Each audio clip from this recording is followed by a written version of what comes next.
Welcome everyone to No More Looky-Loos, the science of getting more superstar franchisee candidates. Those of you that know me know that I have a fascination with neuroscience, specifically neuroeconomics, the science behind how people attract money, exploit money, make money, spend money. But this whole idea of performance has fascinated me for years and has had me studying the psychology of performance for many eons, specifically around franchisee success and franchisee performance. So my name is Rebecca Monet. I'm president and chief scientist of Zoracle Profiles, and I wanted to share with you some thoughts as to how it is you might be attracting looky-loo franchisee candidates and how you could shift your mindset and shift your processes in a way that you can attract more superstar franchisee candidates. But before we sort of lean into that, I wanted to discuss with you what is causing certain folks to buy a particular business and what is preventing them from buying a particular business. And more importantly, what are the superstars looking at and doing that the looky-loos aren't doing? What's keeping someone in that looky-loo mentality? So let me just set a framework for you for a few minutes. What you're looking here is something we call the comfort zone. You're very familiar with it, but I also call it a conform zone. A comfort zone is typically an area where we stay within that area because it's safe, it's familiar, it's comfortable, and anything outside of that is a place of discomfort.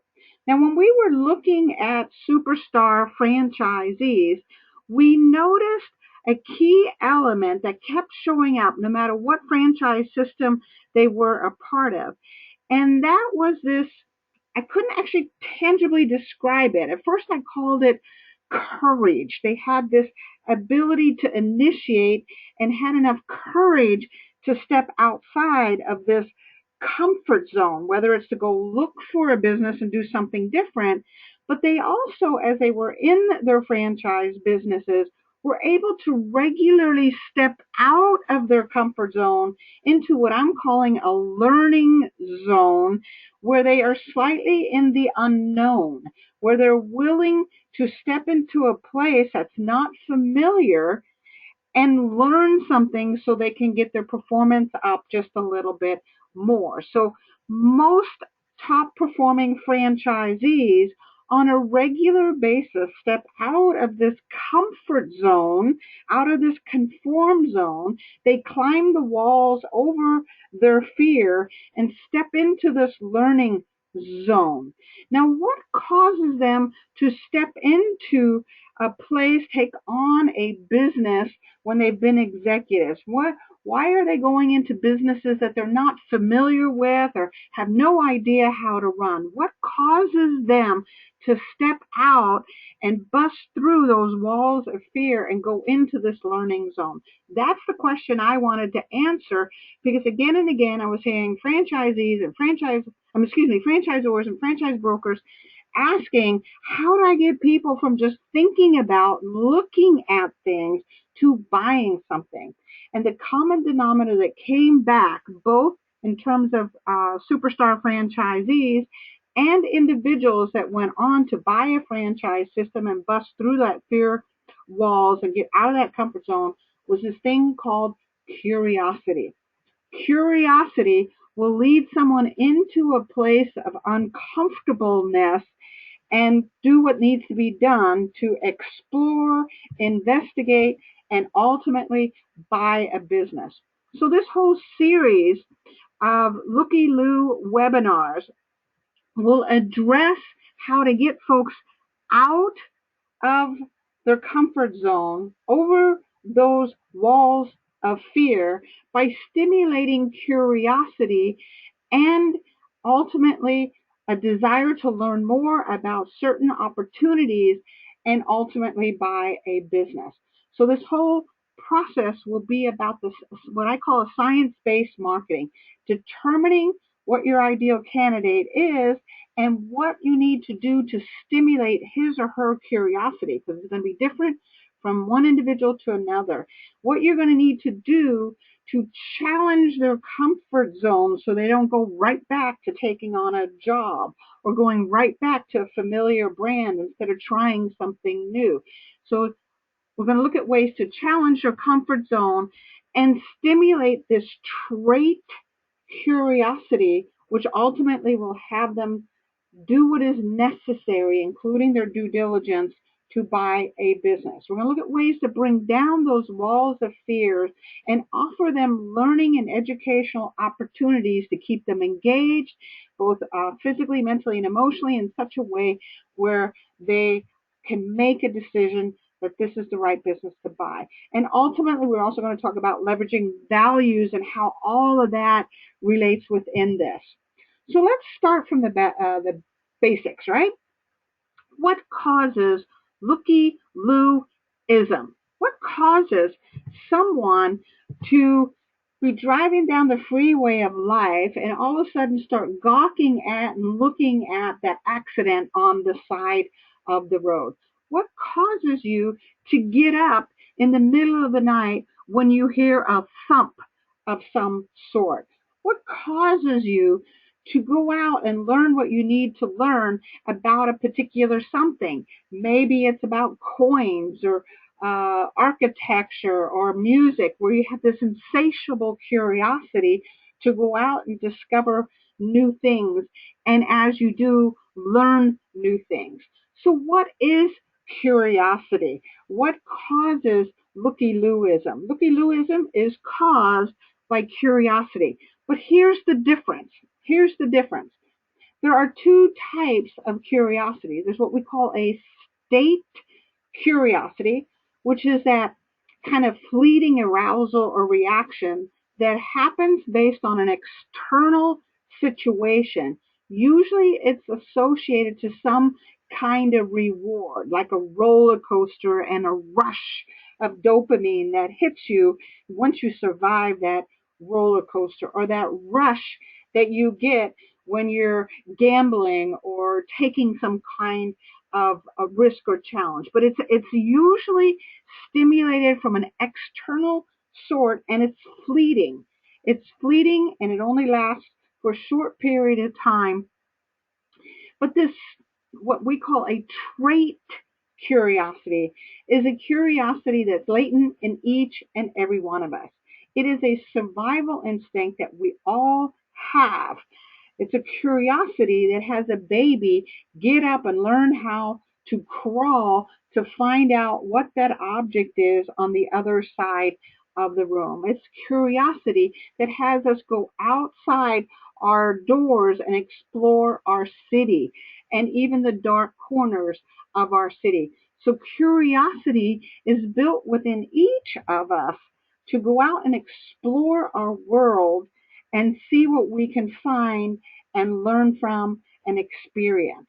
Now, ironically, those of us that have a trait curiosity that's stifled, it's typically stifled due to anxiety or fear, which forces us in to some kind of a comfort zone. So here's this curiosity trying to get out, interested in the world and interested in what's going on, and to explore even areas that are risky, simply because we have this innate need to learn and to discover and to investigate, oftentimes is stopped out of anxiety and fear.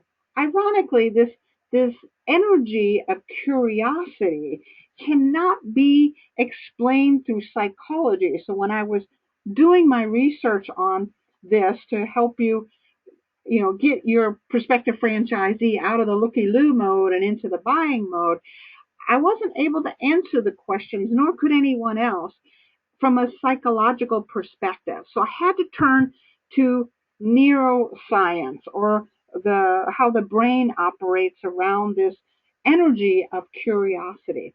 So curiosity activates in the brain in similar ways that other pleasurable activities like eating or sex or some other pleasurable activity, it stimulates the brain in similar ways. And when we actively pursue new information, in this case, let's go look at this cool new franchise concept and see if it's something that's right for us, then we are flooded with a pleasure inducing chemical called dopamine. The same chemical, ladies, that gets released when we eat chocolate, the same chemical that is released, guys, when you are out on the football field playing a game and you're really, hyper and in there and focused on that goal. That dopamine that gets released actually gives us a hit. So this curiosity creates a similar hit. And if we can create that hit, that curiosity hit within our prospective franchisees that comes from a state curiosity, from a trait curiosity versus a state curiosity, then we can elongate that curiosity and keep people engaged for much longer periods of time. So we need to be able to stimulate curiosity, keep people engaged, but not just with bells and whistles where it's a temporary external curiosity or stimuli that's creating that curiosity. So bottom line, curiosity is that urge that we all have that draws us out of our comfort zones, and fear is that agent that keeps us within our boundaries. So we want to get people into a trait curiosity that can hold that curiosity for several weeks, because it's going to take several weeks for people to decide if a business is right for them. And at the same time, we want to bring down those walls of fear. So what causes fear? So basically, fear is the idea or the emotion that comes from the potential of experiencing pain or being in a situation where we don't recognize certain events that are coming up. These stimulate the emotions of fear, which also stimulates the limbic system to, kick in gear and go into what might be called a fight or flight mode. So ironically, this limbic system and this fear emotion and all the chemicals that go on um, isn't rational, right? Most fear is not rational. It's instinctual. Again, a survival mechanism, just like curiosity allowed us to get out of the caves and find food, even in dangerous situations, fear can lock us down and stop us from doing things. It is instinctual, and we need to address it that way in our prospective franchisees, that when fears come up, they may seem irrational and silly to you, but they are having a visceral and limbic and physiological reaction to something that was said or believed or seen that is triggering fear within them. So this fear truly has a negative physiological reaction where the adrenaline pumps and the cortisol pumps and puts your candidate in a fight or flight, and in some cases, even a freeze mode, which of course is not where we want. But here's the cool part. Fear actually has two faces. One of the faces is a fight, flight, or freeze mode, where something you said or something they've read or something their uncle said about that business triggers their fear, and it stops their curiosity, and they quit moving down that path towards looking at buying a business. They actually stop. But fear also has a second emotion or second face, and that's the desire to investigate. That's that energy that says, what was that bump in the night? I'm going to investigate. Even if it eats me, I need to know what's making that noise. So we need to create that level of curiosity, what we call a trait curiosity that has someone continue to investigate these businesses and the potential of owning a business. So are your prospects investigating? Do you have them in a learning zone? Have you moved them out of fear and out of their conform and their comfort zone?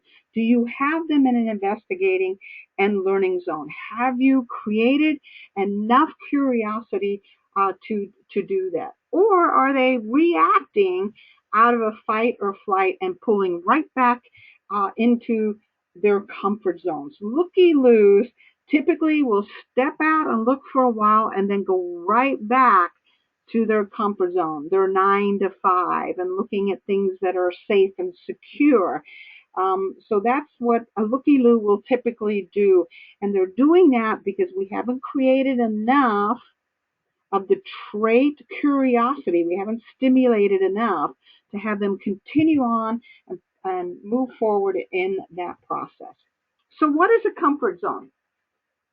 A comfort zone is a pretty typical word that we've been using forever, but my favorite definition of it actually comes from Judith Bardwick's book, Danger in the Comfort Zone.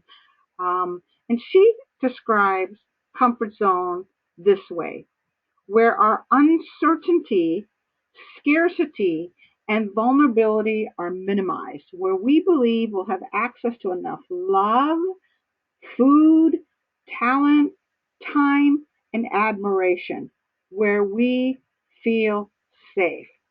So comfort zone is where we are in a place that we are guaranteed, where we know that we're not going to be short of these vital things like love and admiration and food and time.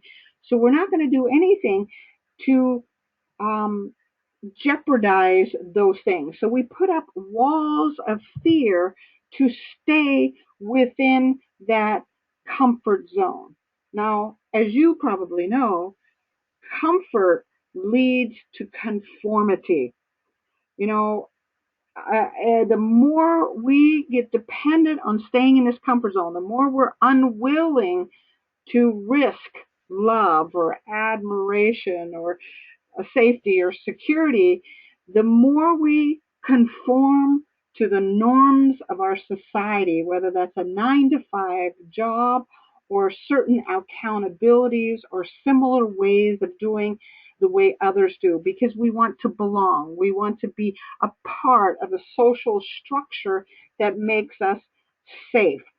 So comfort leads to conformity, and I will show you more specifically how this happens in the world in our next session. But I'm sure you can think of many examples where we literally compromise who we are and living in a high performance zone or stepping out into that curiosity simply because we are unwilling to give up the safety and security that comes from conforming and being a part of a family, a society, a group, or a set of norms. High performance, on the other hand, happens whether it's a business, whether it's sports, comes when we're slightly outside of that comfort zone, not when there is so much incredible stress that we actually shut down, but where we're slightly outside of that comfort zone, we will have higher performance. So in other words, when one's curiosity outweighs their need to be comfortable or outweighs their need to conform, then performance is enhanced. The performance could be as a franchisee, or it could be performance could be in you trying to get that prospective franchisee to perform and do his or her due diligence and get that homework back to you and check with those franchisees. That's performance outside of their norm, and it only happens when they're slightly outside of their comfort zone. I love this diagram because it kind of shows a little bit of how attention and curiosity affects us. When there's not enough stress, when we are too comfortable, When there's not a lot of stress, we're in this zone, this meh zone, right? There's no real pushing it to the next level to see what else is available, including the potential of being a business owner. But something has got to get somebody's attention. In this case, I'm suggesting it's you as a franchisor or you as a franchise consultant must do things to get their attention and to stimulate their curiosity. Then and only then can they get out of that comfort zone and into this performance zone. This is where they're doing whatever it takes, get the financing, get partners, do their due diligence, call those franchisees. This is when they start to perform. But we don't want them coming down into a freak out zone where all of a sudden the walls of fear begin to go up. So we want to keep them in this zone, this performance zone, is what it's called in performance psychology. We want to keep just enough pressure on, just enough stress through curiosity by stimulating that trait curiosity that they go into a higher performance and can move more quickly. But we don't want to freak them out either. So because conforming is considered desirable, it's often a mindless, automatic response that requires minimal deliberation. So if we don't exert any stress or any pressure to push them into curiosity zone and then into this performance zone, if we allow someone to stay in their comfort and their conform zone, what will all automatically happen is all decisions will be mindless and won't require a whole lot of deliberation. And usually that mindless lack of deliberation decision is, oh, you know what, we're okay. We'll have a little bit of retirement. We'll have a social security. We'll whatever. I don't want to upset the apple cart. So someone will go back to the what is norm, or what used to be norm for them, simply because we haven't exerted enough pressure and or created enough uh, trait curiosity for someone to get into that performance zone where they're able to make more informed, more acute decisions. So obviously, if they're just buying a toothbrush, that's fine. Let them la la la through Walmart and pick up the toothbrush they want. But when you're buying a franchise, we need them in a heightened state of alert, and we need to keep them up there for a period of a few weeks so they can make a good decision. So here's where I want to start giving you a couple of tips how this neuroscience applies to marketing. Although please stay tuned, our future webinars will dig more deeply, but we promised you a couple of little pieces. So let me show you how this works. Social proof, a term that we all are very familiar with, basically results from the perception that others' preferences and their actions provide some kind of a proof that this is the right action or the appropriate actions to take. So if everyone is doing a certain behavior, it must be the appropriate behavior. If everyone is buying a certain product, then that must be a good product. So this whole idea of social proof. Now, the reality is social proof works. And I'm not saying don't do it. I'm suggesting that top performing franchisees and those that we're going to be able to push into this curiosity zone and outside of their comfort zone, those that ultimately will perform not just during their process with you as they're discovering if the business is good for them, but also ultimately they'll perform as franchisees, are not ones that typically respond well to Me Too marketing. It works, but it will not likely be your superstar franchisees. So Me Too marketing relies on social proof. If someone else that's a firefighter like me is buying a franchise, then this must be the right thing or the right step for a firefighter to do. So this is a good example. Does this ad work? Absolutely. Does it attract superstar franchisees? Questionable. So if I'm a firefighter and I'm an athlete, then by default, somehow I should be a franchise owner. So this kind of Me Too marketing works, but it doesn't work as well on a superstar franchisee, someone who's going to be your higher performer, simply because it puts them right back in their comfort zone, right? Okay, I am that same comfort zone. I've just maybe added a little bit to it, but I haven't really stretched. I am not in that performance zone. I'm right back. I'm a firefighter and an athlete, and I'm a franchise owner, and it's all kind of one and the same. So it kind of made me think a little bit about Megan Trainor's uh, song called Me Too. And here's some of her lyrics. And this is what a lot of our marketing is today. If I was you, I'd want to be me too. I'd want to be me too. I'd want to be me too. Is this really what you want? Or do you want a franchisee that can embrace your systems, run an ethical and principled business, but can think on their own and hunt and step out into that curiosity zone and into that performance zone? Or do you want someone that's just going to conform?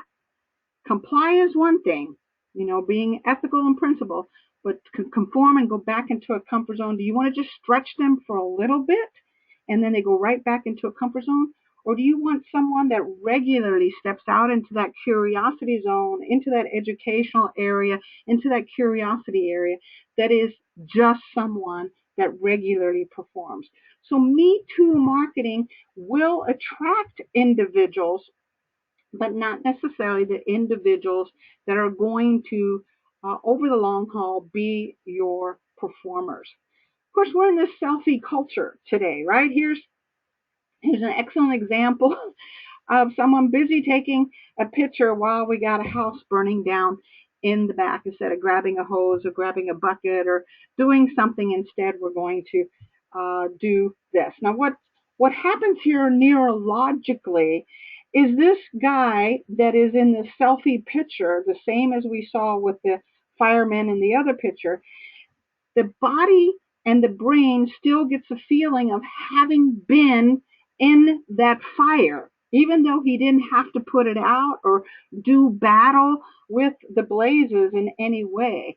He gets to vicariously, through voyeurism, get that hit of dopamine to his brain that says, I was there, I got to experience it. Yeah, but did you fight the battle?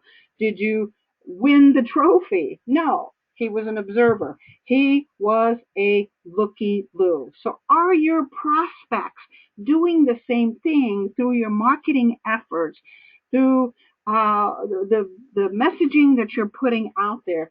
Are you giving them a hit, this dopamine addictive hit, where you're allowing them to simply be voyeurs on your websites, watching your videos, listening to your presentations, where they feel like they're there, but they're not having to take any uh, responsibility for doing something about it. They get to just observe and take pictures of themselves and say that they were there, but never have to actually perform or do something. And I'm not just saying filling out a document, but what are you doing to create that same hit of curiosity that we call trait curiosity, which is innate, which causes someone to go out and actually do something versus just observe it being done, which is more of a state curiosity, where they're getting a hit by observing and listening, but they're not doing anything. And we'll dig more deeply into this in the future, obviously. So here's one of the things I want to tell you about this.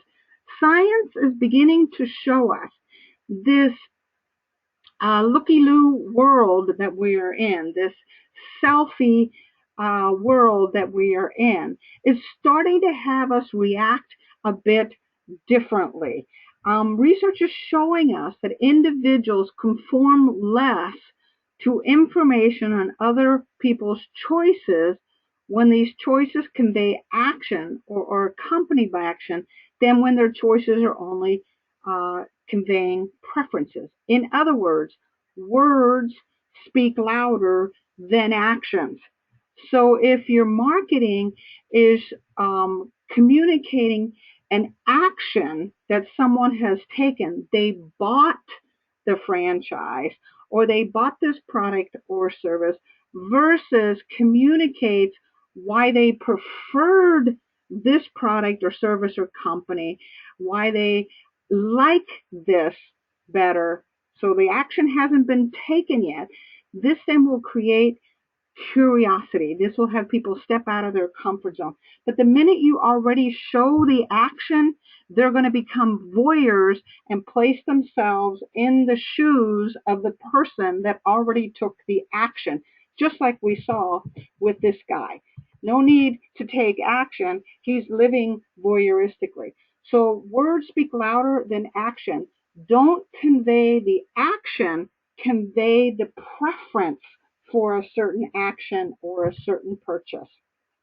So this in turn has your prospect checking you out and then turning around and checking out your competitor.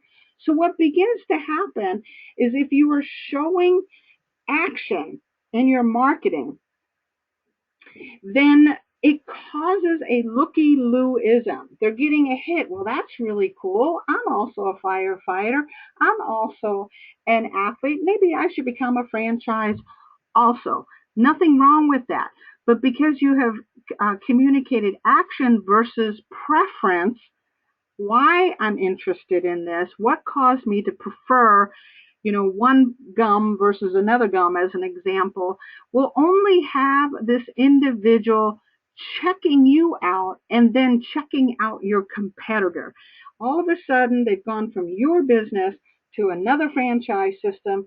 And if they've done a better job getting people into this educational zone, into this learning zone, and past those walls of fear and outside the comfort zone and stimulated curiosity through preference versus action, then they're likely to get that business versus you. And this is a shift in the way marketing is working simply because we have been so long in this conform society, looky-loo society, selfie society, that people are no longer listening to what you're doing. They're listening to what you're preferring. So individuals are often motivated to pursue different actions. So if you can show that your product, your service, your company, your business complements what others do, or others possess, or others know, they're going to be much more interested than if you showed that the individuals or franchisees actually did something. So the focus here is on preference versus action. So basically what this means is we are shifting from a Me Too society, a looky-loo society, a selfie society, to an ad to society. Now, some of you have already noticed this with the millennials, where they want to know how they can complement or add to something. And if we can't show them that, and they're just one of, they're not going to be interested. This doesn't just is not just limited to millennials. It's limited to anyone interested in the business who ultimately is going to perform well. They're asking, how will my presence in your franchise concept add to you and add to me versus have me just be one of all the other folks you have? How am I different, and how does my uniqueness and difference complement you as a franchisor and take you to the next level? Here's some great copy that's written by Rachel Weinstein, and some of you have seen me use her work before, on the burger joint, a new burger concept. And this is add to copy versus me to copy. So you are top drawer. We're ground floor. We're looking for visionaries who want to make their mark, etch their names in neon. You're not just another franchisee. You're someone special. You're an indispensable partner and pioneer.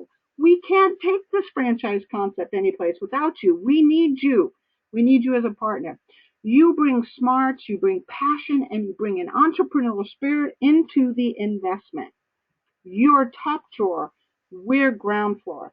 Let's start a revolution. So it's together we're going to do something. The franchisee is complementing the franchisor and vice versa. I'm not just another burger uh, joint owner.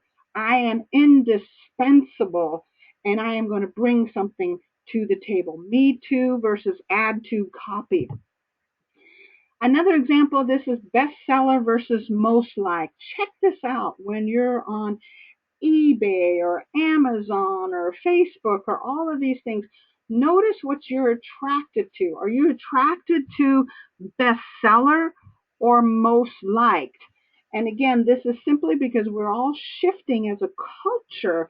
People are responding in terms of curiosity and willingness to take action, not just looky-loo, not just the wonder, but to actually take physical action.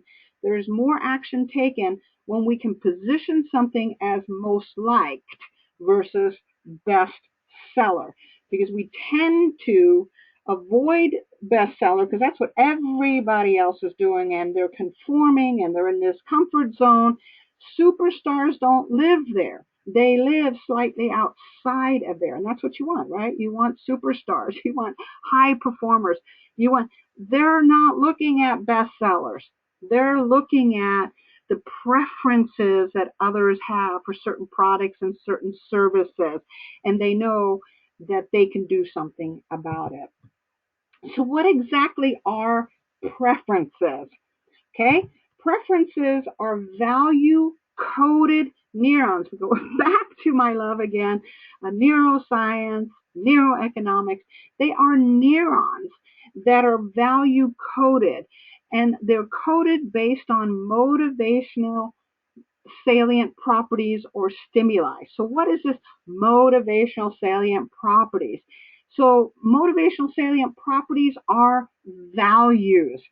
So the more important that value is, the more salient it is, the higher that value. Let's call the value control or freedom or independence or money or success, whatever that value is, the more important it is, the more salient it is, the more it motivates us, the more it is coded neurologically and it drives us to do things. If we can now show a prospective franchisee that our concept, our products, our services are in alignment with their motivationally salient properties, their values, then they're going to be endlessly curious as to how we did that and how they can get involved.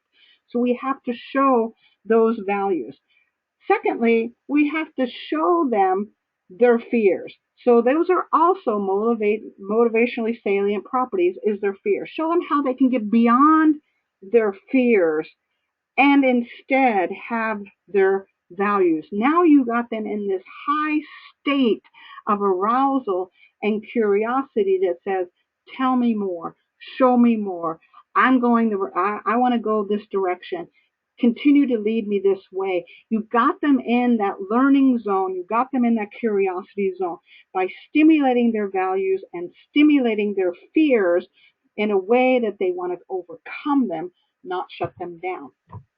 So here's what's also interesting, and this is just kind of a little bit of a side note, is reaction time speed to decision is also neurologically correlated to these values in the basal forebrain. So in other words, we are faster to decision. If you've got a prospective franchisee that's taken forever to cross that finish line, it's because you don't have your product or service or company or vision aligned with their motivationally salient uh, pieces of values. So you need to align those. As you do, the reaction time speeds up and the decision speeds up. So this is a massive piece, and we're going to, of course, spend more time with that as we get further down the line with these webinars. So reaction time speed, there's a huge connection there. Now, ironically, in each human being, there are different fears. different values. But both the fears and the values act as motivators, act as curiosity instigators.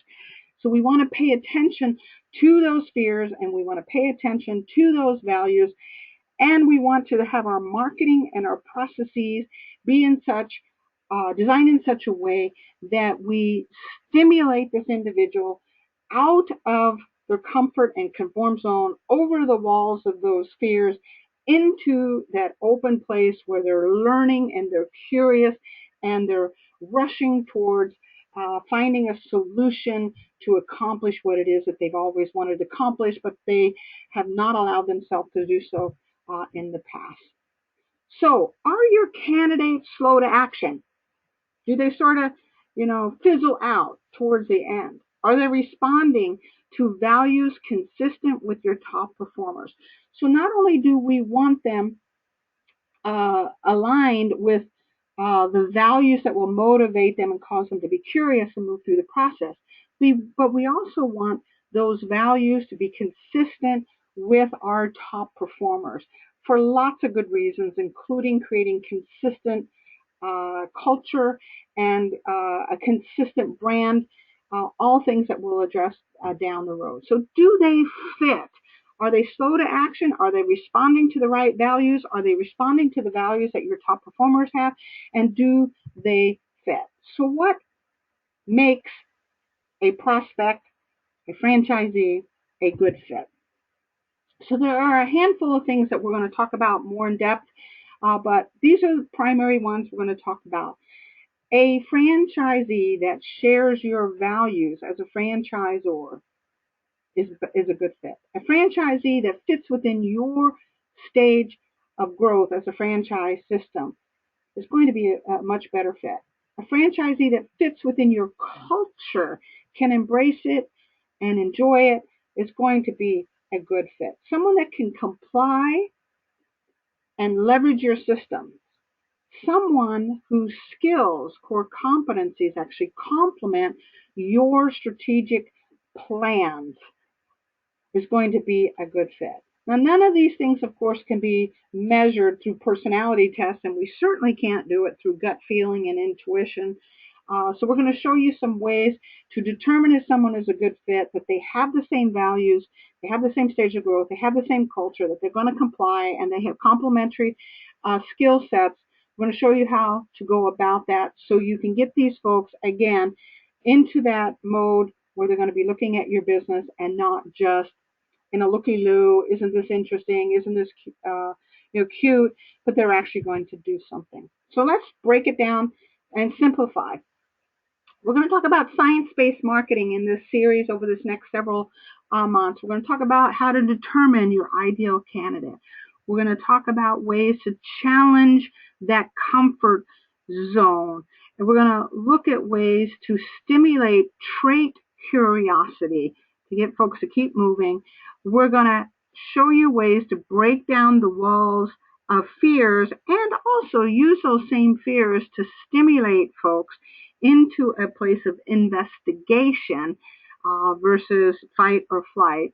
We're going to show you how to create opportunities for learning, and we're also going to show you ways to leverage the values to get folks highly motivated and moving towards business ownership. So that wraps it up for today. And I'm going to answer a few questions that have come in over the text chat. Those of you that are interested in a little bit more information, I've put up a few webinars that you may want to check out. And of course, next month we'll dig more deeply into some of these pieces. So one of the questions I had is the state curiosity client better than the trait client? So the answer is you want to stimulate trait curiosity. State curiosity is only in the moment, like riding a roller coaster. That's kind of exciting. It's in the moment where we get a hit of dopamine. Much of our marketing, ironically, is around state curiosity, where we use attention grabbers, download this to be able to get that, give us your name and email address and we'll send you this. Those are state curiosity, and it creates a little bit of interest, but not enough for someone to move outside their comfort zone and into a curiosity that will lead them to buying a business. So we want to stimulate trait curiosity, that innate curiosity that has someone regularly step outside of their comfort zone, because we know we perform ultimately when we're just slightly outside of the comfort zone. So if we can get someone through our marketing efforts to go into trait curiosity, we have a higher likelihood that this individual is probably going to be a natural performer. So, second question: if you have a firefighter athlete, uh, is it no good to make them comfortable with sameness franchisees? In other words, I think the question is, if our ideal candidate is someone that looks like and sounds like a firefighter athlete, is there a problem in showing some of that sameness? The answer is, of course not. It's just Lookie-Loo marketing. It's Me Too marketing. It will have that individual feel safe for a period of time. Now, nothing wrong with that, as long as you then follow it up with things that will stimulate curiosity and move them down the path. But if everything you're doing is just to make them feel safe, although safety is absolutely important, but we also need them to stretch and create a different level of safety and stretch a little bit more and a different level of safety. So if we keep bringing them back to what they already know, what they already are, then it's not likely we're going to get them to move to buying a business. What we'll do instead is turn them into looky-loos, and the likelihood is very great that they'll end up looking at a concept very similar to yours, and they'll end up buying that instead of yours, because you've created a state curiosity versus a trait curiosity. Already been there. I'm just looky-loo. I'm getting a hit. I'm getting a dopamine hit by just observing, and it's not enough. Question: where is the comfort zone show up on the SpotOn profile? Will it lead us to methods to stimulate curiosity? So those of you using the SpotOn profile tool, and hopefully all of you are, and if not, we'd love to have you as clients.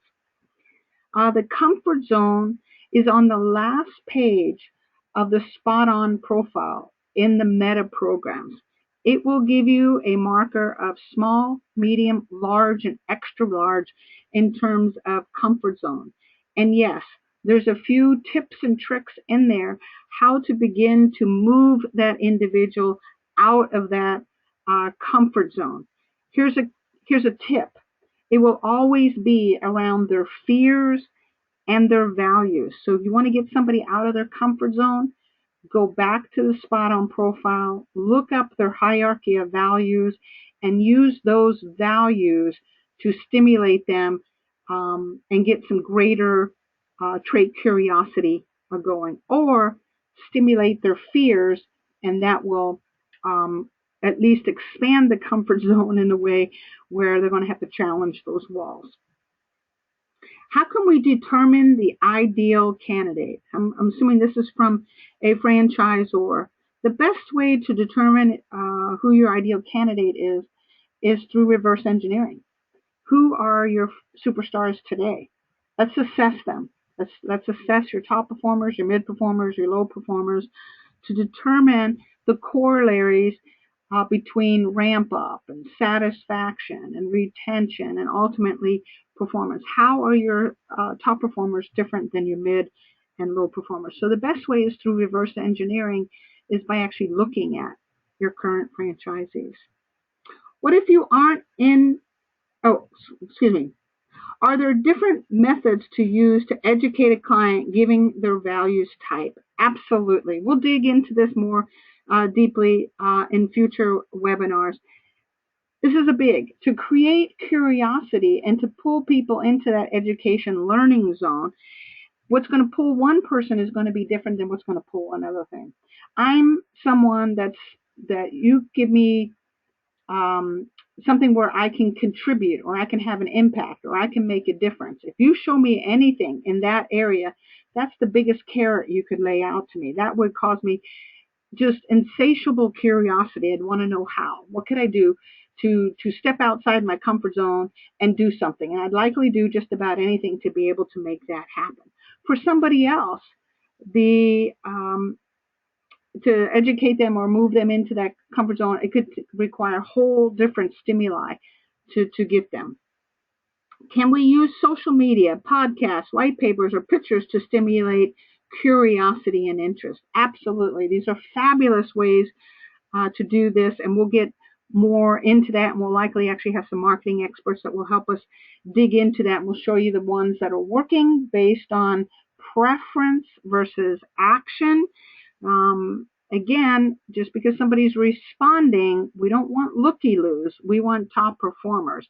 Just because you're getting 10,000 hits and not any buyers, you're not ahead anything on that. So we're looking for marketing efforts that creates enough trait curiosity, innate curiosity, basically.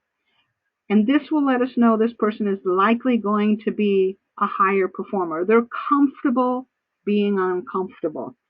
So if all we're doing is stimulating a state curiosity where you're just giving them a hit, you're going to have a whole bunch of looky-loos on your social media, on your podcast, reading those white papers, looking at pictures, but they're not going to turn into buyers. So we're hoping to show you how to bring this trait curiosity out, knowing that it's different from person to person, and most importantly, we want to attract those types of individuals that look like your top performers. So we need to know what causes them to be curious and replicate that. So great question. Last question. Where does trust fit into the equation? Oh my goodness. What a fabulous question. Bottom line, if we want to teach a child to ride a bicycle, in this case, we're asking a prospective franchisee to come over those walls of fears and into the unknown and actually like being in the unknown, and then ultimately move them to a whole nother place called being a business owner. We have to create incredible amount of trust to do that. If we're teaching a child to ride a bike, we do so by being alongside of them and developing some kind of a relationship that is so high trust that that child is willing to risk bumping, their knees or crashing because they know you're right there beside them and you're going to do everything possible to make them be able to ride that bike. You're not going to do something that harms them. So trust is a vital piece of that. And remember, trust is different than safe.